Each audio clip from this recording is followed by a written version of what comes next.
Hello students, देखिए आज हम स्टार्ट करेंगे 12th क्लास का फिजिक्स का टॉपिक है करंट इलेक्ट्रिसिटी। और इसमें सबसे पहले करेंगे कॉम्बिनेशन ऑफ रजिस्टर्स। तो स्टूडेंट्स, ये आप लोग जो है 10th क्लास में भी पढ़ चुके होंगे, उसी तरह का टॉपिक है। बस जो न्यूमेरिकल प्रॉब्लम्स हैं उनका लेवल थोड़ा सा हार्ड हो जाएगा यहाँ। तो न्यूमेरिकल्स और थ्योरी दोनों ही करेंगे। कॉम्बिनेशन ऑफ रजिस्टर्स में सबसे पहले आता है सीरीज कॉम्बिनेशन। तो देखिए सीरीज कॉम्बिनेशन क्या होता है, जैसे एक सर्किट बना हुआ है और यहाँ से ये करंट जा रहा है, तो करंट जाने का अगर केवल एक ही रास्ता होगा, जो रजिस्टर्स लगे हुए हैं इन सभी में करंट जाने का रास्ता एक ही होगा, तो उन्हें कहते हैं हम सीरीज में लगे हुए हैं, एक ही रास्ते में करंट फ्लो होगा। तो resistors are said to be in series combination if there is only one way to flow current from one resistor to another resistor. ठीक है, तो एक ही रास्ता होगा सीरीज कॉम्बिनेशन में। जब एक ही रास्ता है तो करंट सभी में क्या होगा, सेम होगा। तो सीरीज कॉम्बिनेशन में करंट सेम होता है और पोटेंशियल डिफरेंस जो होता है वो डिफरेंट होता है। तो हर एक में अलग अलग होगा, हर एक रजिस्टेंस के लिए पोटेंशियल डिफरेंस अलग अलग होगा। तो V इजिकल्स टू क्या हो जाएगा, नेट V निकालेंगे तो सभी के सम के बराबर होगा, क्योंकि इसका अलग होगा, इसका अलग होगा, इसका अलग होगा। तो नेट निकालेंगे तो सभी के सम के बराबर होगा। अब देखिए आपने ओम्स लॉ पढ़ा होगा, V इजिकल्स टू IR। ये ओम्स लॉ था, तो ये वैल्यू हम यहाँ रख देते हैं। इसमें V की जगह, इस वाले V की जगह हम रखेंगे IR। तो मैं लिखता हूँ IR। इसमें करंट सभी में सेम था, तो ये R1 में IR1, IR2 R2 में हो जाएगा और IR3 R3 में हो जाएगा पोटेंशियल। तो इधर से क्या है, I कॉमन आ जाएगा आपका,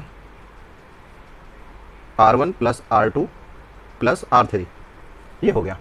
तो इस वाले I से ये वाला I कैंसिल हो जाएगा, तो R इन सीरीज या R इक्वलेंट कह सकते हैं। इक्वल टू किसके आ जाएगा, R1 plus R2 plus R3। तो ये फॉर्मूला हमारा सीरीज कॉम्बिनेशन में निकल के आएगा रेजिस्टेंस के लिए। ठीक है, अब दूसरी कंडीशन ये है कि अगर एक से ज़्यादा रेजिस्टेंस लगे हुए हैं तो वो इसी फॉर्म में तो सीरीज में होंगे। मान लो n रजिस्टर्स लगे हुए हैं, तो ये क्या हो जाएगा, R इक्वलेंट इक्वल टू, इसी तरह से करेंगे R1 plus R2 plus R3 plus up to Rn। तो n रजिस्टर्स को ऐड कर देंगे तो हमें क्या मिल जाएगा, R इक्वलेंट मिल जाएगा, यानी इक्वलेंट रेजिस्टेंस मिल जाएगा सर्किट में। ठीक है, अब देखिए नोट देखेंगे, if there are n identical resistors are connected in series each of value R। अगर हमने यार इस सर्किट में n रजिस्टेंस लगे हुए हैं और सभी की वैल्यू क्या है, R है, तो उसे किस तरह से करेंगे, तो R plus R plus R plus R, सभी आइडेंटिकल हैं, एक जैसे हैं। तो देखो अगर मैं इसमें से R कॉमन ले लेता हूँ तो अंदर क्या बचेगा, 1 plus 1 plus 1 plus up to n times 1। अब देखो 1 को अगर n टाइम ऐड करें, 1 को 2 टाइम ऐड करेंगे तो 2 मिलता है, 3 टाइम करेंगे 3 मिलता है, 4 टाइम करेंगे 4 मिलता है, n टाइम करेंगे तो क्या मिलेगा, n मिलेगा। तो R इंटू n या NR। तो इस केस में R इक्वलेंट जो होगा वो क्या हो जाएगा, NR।